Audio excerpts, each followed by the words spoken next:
안녕하세요.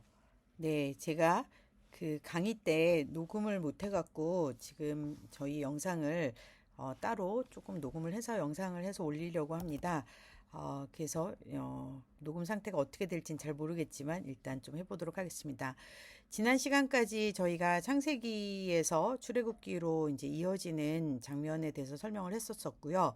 기본적으로 우리가 이제 출애굽기가 되면서부터는 야훼 우리가 이 네 글자 히브리어로 이 네 글자로 테트라그라마탄이라고 하는데요. 이 네 글자로 스스로 존재하시는 분, I am who I am. 이러한 그 하나님의 존재를 드디어 70이라는 이스라엘의 그러니까 야곱의 12지파로부터 해서 이제 출애굽을 하게 되는 60만이 넘는 이 이스라엘 민족들에게 하나님이 누구신가를 설명하고 있는 그 하나님을 이제 출애굽기를 통해서 우리가 알게 됩니다.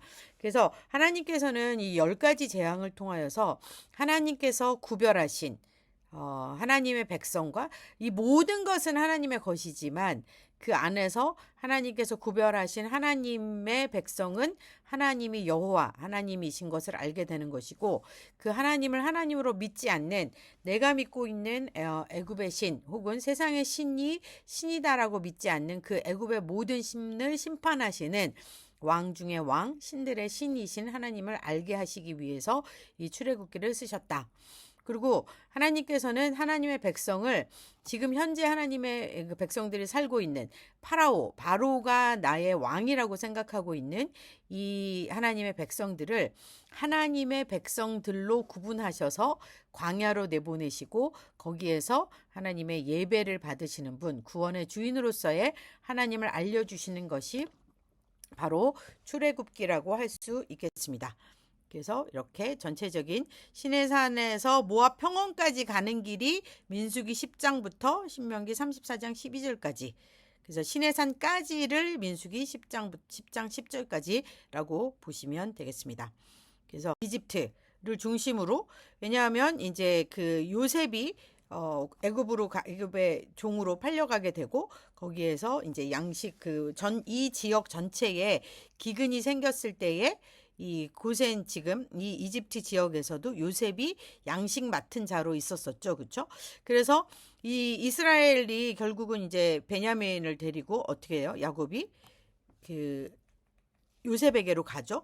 거기에서 이스라엘의 12지파, 그러니까 12아들들은 이제 요셉과 함께 거기서 살게 되고, 이제 창세기의 마지막은 요셉이 죽음으로 끝났었습니다. 그리고 나서 물론 이제 요셉이 자기의 그 유골은 이제 가지고 나가달라고 부탁을 하게 되죠. 그래서 출애굽을 할 때에 요셉의 유골을 가지고 나오게 됩니다. 그래서 이 출애굽기의 기본적인 이제 여정은 이렇게 되죠. 이스라엘이 이집트를 나와서 어느 이제 기간을 통해서 가게 되는지가 나오는데, 이스라엘 사람들이 살던 곳은 이 이집트에서도 이 델타 지역, 뭐 우리가 초승달 지역이라고도 하는 이 나일강을 중심으로 한 굉장히 비옥한 땅인 고센 지역에 살고 있었었죠. 그래서 이제 여기에서 나와서 이스라엘 사람들이 이제 숫곳을 거쳐서 이렇게 이제 시내산까지 가게 됩니다. 그래서 저희가 오늘 하게 되는 출애굽기 11장까지가 이제 9가지, 10가지의 재앙과 유월절을 예고하는 데까지 전까지 가게 된다면, 이제 19장까지가 뭐냐면 시내산까지 가는 여정이 됩니다. 그래서 시내산에 가서는 우리가 잘 알다시피 이제 모세가 율법을 받게 되죠. 그리고 율법뿐만 아니라 이제 성막을 어떻게 지을 것인지, 즉 성전을 어떻게 만들 것인지 그 성막도 이제 이 시내산에서 받게 됩니다. 근데 이제 그 안에서 굉장히 중요한 사건이 벌어지게 됩니다. 32장에서 이제 이스라엘에서 성막을 받으러 간 모세가 보이지 않자 불안한 이스라엘 사람들이 어떻게 합니까?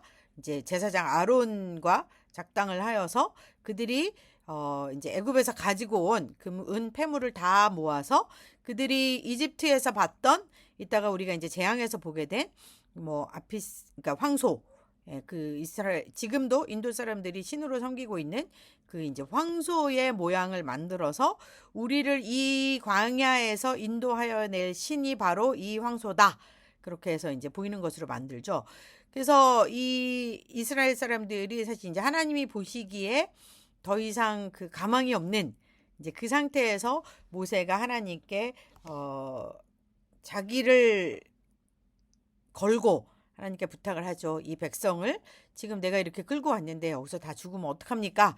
이제 그래서 모세가 하나님께 구하여서 모세가 결국은 이제 이 이스라엘을 끌고 이제 계속 가갖고 이제 궁극적으로 이 이집트를 나와서 가고자 하는 곳은 이 가나안인데 이 가나안에 가기 전에 이스라엘 사람들은 어디예요? 광야, 바란 광야에 40년간 이제 머물게 되죠. 이 바란 광야에 30년간 머물게 되는 이유가 바로 그 출애굽기 32장에서 이 사람들이 이제 그 이스라엘이 황소를 만들고 하나님께서 이제 시험을 하게 되는 시기가 됩니다.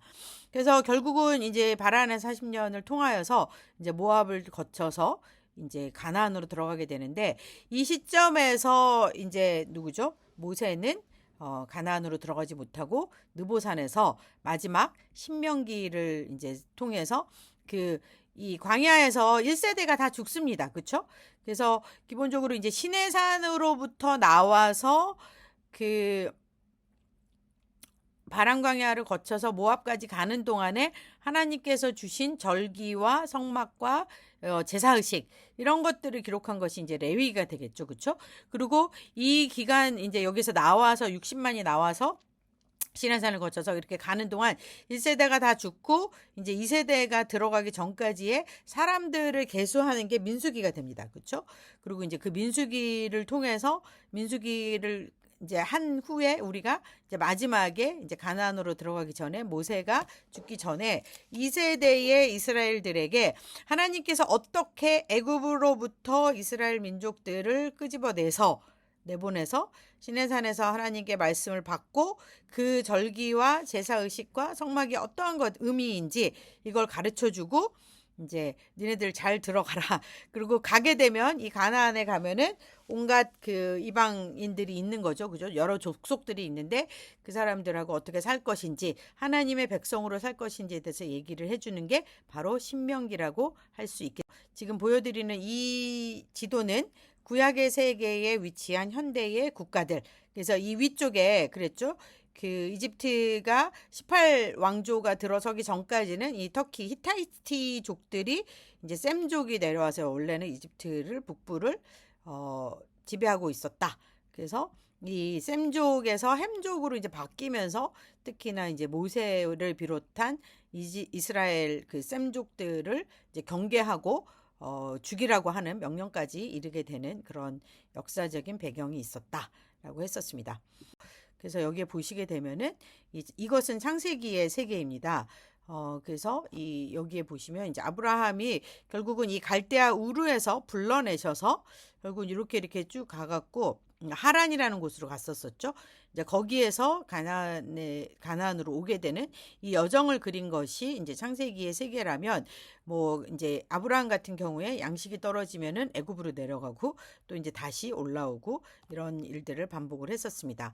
그래서 이 창세기의 세계가 이제 어디로 가냐 하면 자, 그 다음에 출애굽의 경로는 이제 라암셋에서 이 라암셋이라는 곳은 그 람세스 이집트의 이제 왕자라고 하죠. 그죠? 그래서 이전에 있던 지구라트를 없애고 이제 새로운 람세스의 신전을 짓기 위해서 뭐 이스라엘이 동원되었다라고 얘기를 하는데 이스라엘 사람들만 노예로 동원된 거는 아니에요. 그죠?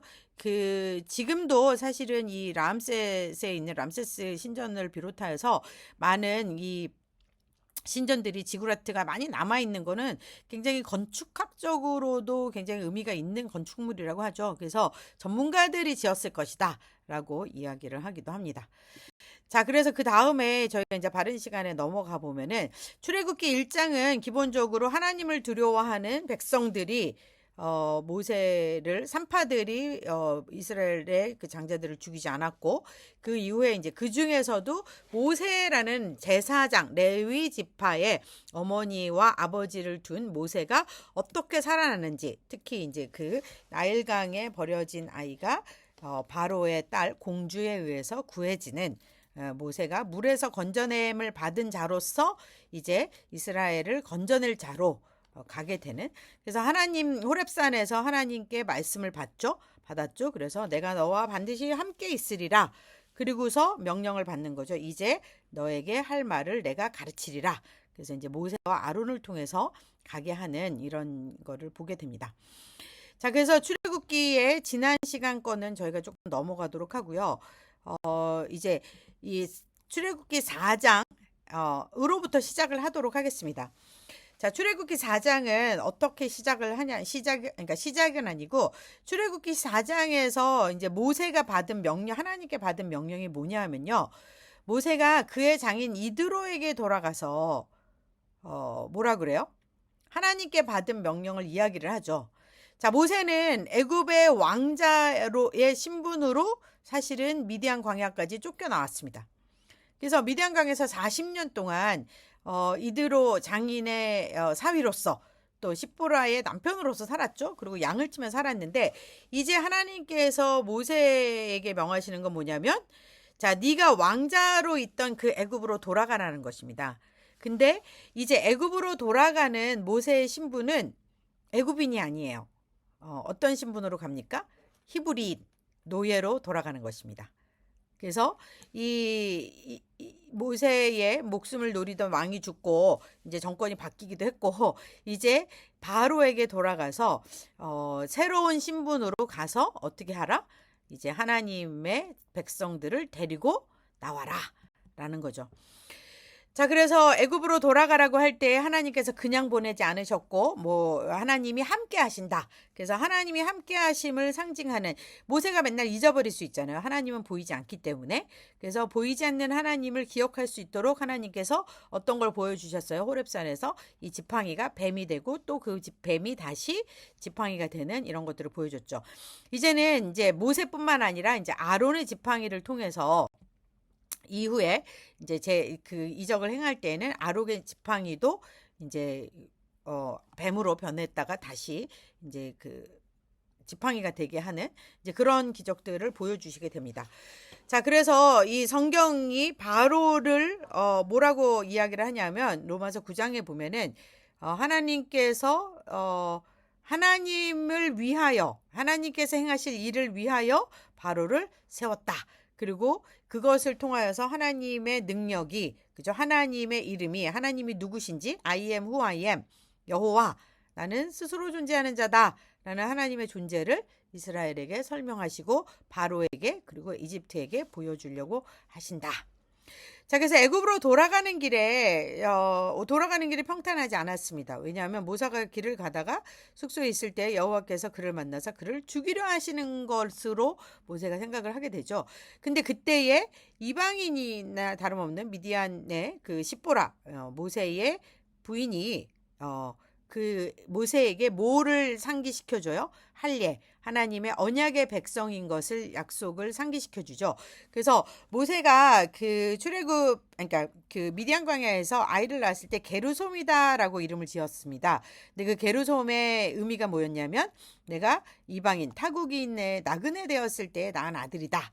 그러니까 지금 게르솜 같은 경우 게르솜을 비롯한 그 모세 아들들은 실제로 이제 나그네고 타국인이지만 이제는 다시 이제 그 모세 아들들의 신분도 정체성도 달라져야 하는 거죠. 그래서 이제 그 할례를 통하여서 하나님의 택하신 백성으로의 정체성을 가지게 되는 것입니다.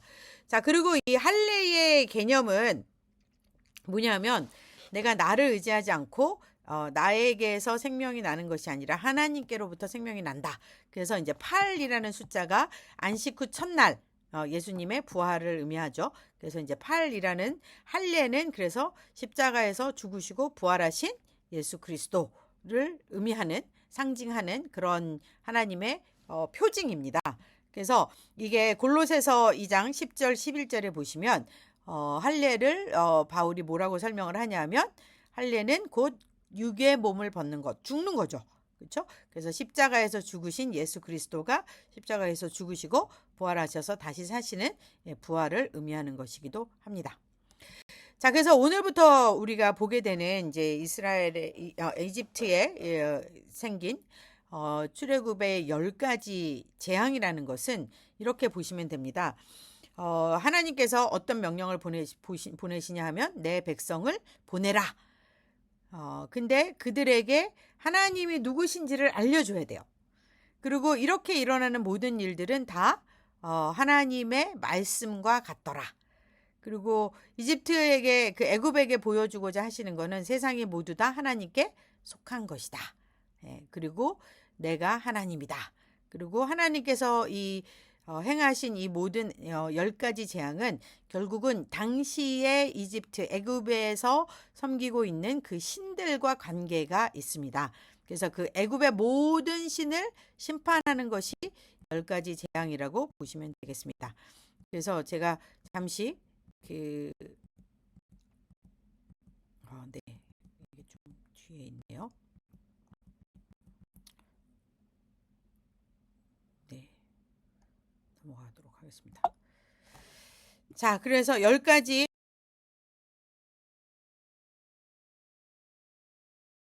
애굽의 10가지 재앙과 10가지 재앙과 애굽의 신을 정리한 표가 있는데 보시면 이제 10가지 재앙이 어떻게 되어 있냐면 처음에 물이 피로 변하는 그래서 기본적으로 이제 저희가 어디에서부터 떠나냐 하면 고센 땅으로부터 떠난다 그랬죠. 제가 아까 잠깐 그 지도를 보여드렸던 것처럼 이 고센 땅이라는 곳은 주로 농사를 짓는 곳이잖아요. 그래서 이 나일강 주변에서 특히나 조금 더 위쪽에 있는 이 고센 땅 같은 경우가 삼각주 지형 그 제일 이제 아주 그러니까 비옥한 곳이었죠. 그래서 이곳에서 제일 두려운 거는 농사를 짓지 못하는 것인 거죠. 그래서 이 나일강에 사는 어떤 하피라는 농사와 나일강을 주관하는 하피라는 애굽의 신을 섬기고 있었고 이제 개구리라는 거는 당시에 개구리는 난태생이죠. 그래서 난태생이라는 얘기는 뭐냐면 알을 엄청나게 많이 낳는단 말이에요. 그래서 그 상태에서 이제 그 생명이 번식하는 그래서 이제 개구리는 생명과 다산을 뜻하는 그런 신입니다. 그다음에 이제 우리가 땅의 티끌이 이로 변하는 이제 그래서 땅의 신 또 이 파리가 땅에 있는 가축들을 어떻게 하는 거예요? 전염병을 옮기는 건 거죠. 그래서 이제 파리 형상의 우상들도 섬기고 있었고 그 다음에 가축의 질병을 통해서 가축이 물사되는 특히나 이제 그 가축의 대표가 뭐예요? 이 하돌의 암소와 아피스의 황소.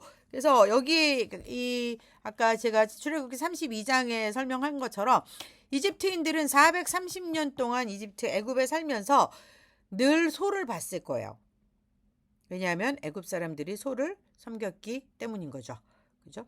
그 다음에 이제 6번째가 우리가 이제 그 욥기와 요한계시록 뭐 이런 데서 이제 여러 가지 우리가 그 특히 레위기에서도 이제 부정한 것에 해당하는 게 이 피부병에 해당하는 거거든요. 그래서 이제 지금은 우리가 이 피부병이라는 거에 대해서 과학적인 그런 우리가 의학을 통해서 근거를 알지만 그때는 이제 몰랐기 때문에 그런 거를 이제 주로 하나님께서는 이거를 우리에게 영적으로 보여주시기 위해서 이제 문둥병이라든지 이런 피부병을 설명하시지만 그래서 이제 우리가 잘 그 무지의 소치로 우리가 소록도에 문둥병을 한센병을 가진 사람들을 이제 거기다가 이렇게 분리해서 따로 거기에서 못 나오게 했었던 거죠. 그렇지만 실제로 그거는 우리가 무지해서 그랬던 거지 실제로 한센병이 유전이 되거나 혹은 전염이 되거나 그렇지 않습니다. 그래서 이제 이런 것들을 우리가 잘 오해하면 안 된다라는 거를 조금은 여기에서 또 기억을 해주셨으면 좋겠고요. 그 다음에 이제 하늘의 기후, 그죠?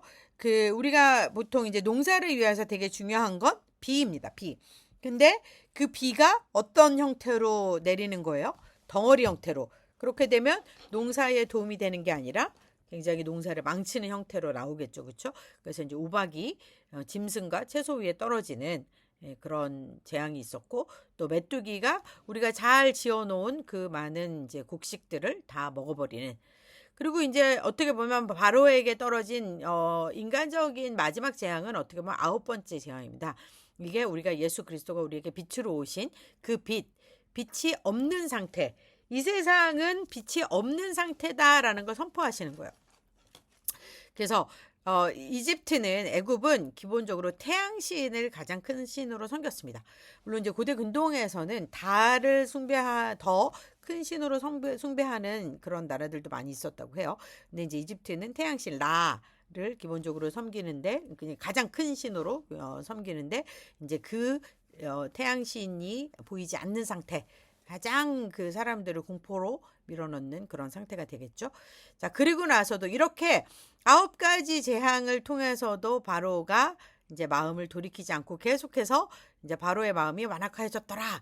완악하였더라. 하나님께서 완악하게 했더라. 이런 일들이 이제 계속해서 반복이 되기 때문에 하나님께서 이제 이것은 사실은 9가지냐, 10가지냐, 99가지냐 이런 것들이 중요한 게 아니라 어떻게 보면 인간은